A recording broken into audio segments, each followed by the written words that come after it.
आम्ही भारताचे लोक भारताचे एक सार्वभौम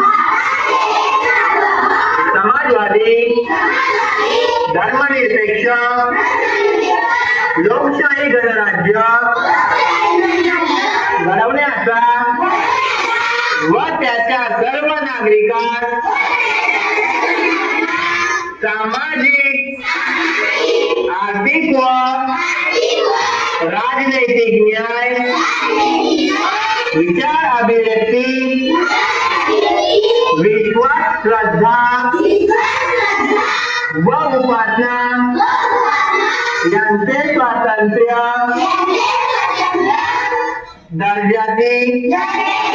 व संधीची समानता निश्चितपणे प्राप्त करून देण्याचा आणि त्या सर्वांमध्ये